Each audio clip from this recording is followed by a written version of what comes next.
picked a couple. Hopefully you'll appreciate their comments. And maybe first, Brother Pretty, I'll turn this around over here so I can look more at you. I might ask you this first question. What are your responsibilities in the congregation, and what does caring for these involve? Well, one of my responsibilities is I serve in the territory department. And what that really involves is time, being on time to the meetings, time to be back there checking out the territory to the brothers and sisters. Pretty much anything Brother Ryan Bayless asked me to do as far as the territory is what I'm involved with. It kind of flows downhill. I think usually Ryan's asking and find out what Brother Ruiz wants to. Now, does that take a lot of time? You mentioned time, but how much really is involved in preparing the territories and making sure everything's cared for properly? Well, it does take a lot of time. There's a lot of changes that go on in the territory, a lot of updates, a lot of making sure things are checked in and checked out properly, making sure the territories are audited so they're worked at a proper pace and at the right time, looking up information for the do not calls, having a letter writing and phone witnessing territories made. So and some of that's just at the Kingdom Hall as well as time doing these things at home.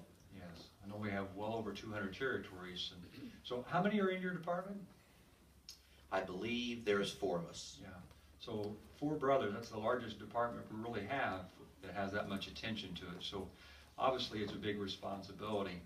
Now, thinking about that and all the work that's involved in being a ministerial servant, notice this next question. Why did you reach out to want to become a ministerial servant?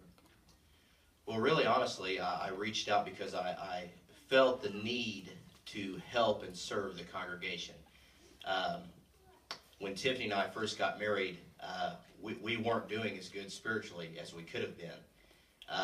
And when I found out that I was going to be a father, it really hit me of the example of the spiritual man I would be setting for this child that was going to come into our lives. And I didn't like what I saw. So I really started praying to Jehovah, developing a better relationship with him, thinking more of him as a friend. And if you have a good friend and they have a need or a want, you try to fulfill it. There was a lot of assembly parts that talked about brothers reaching out. And I considered Jehovah to be my friend. And if he had that need for me and I was capable and my circumstances allowed, that was something I wanted to reach out and definitely do. Yeah. So obviously your love for Jehovah and serving the friends, then we'll appreciate those comments. Now, this last question we're going to break up in kind of 2 questions. Why do you enjoy serving the congregation? You kind of touched on that there, but why do you enjoy serving the congregation? Well, I enjoy serving the congregation because these are Jehovah's people. Any help that you can give them, whether it be something big or just something minor, to me, it just warms my heart. I enjoy helping others. These brothers and sisters sitting here are my family. They're more family than the family that I have. So I really appreciate being able to serve them, and it is a privilege. Well, we can appreciate your motivation, Brother Pretty. Now, kind of the second part of that, why do you enjoy serving and assisting the elders? Well, serving the elders, that's a privilege as well. Just the knowledge that they can allow and help you to develop, and helping the elders with some of the other things that are a little more uniform that they don't necessarily have to have in their minds taken care of, knowing that they're able to shepherd the flock more fully and I can help with that. It brings a lot of joy to me in that way. Yeah, and I know we appreciate your hard work in doing that. Thank you for your comments there.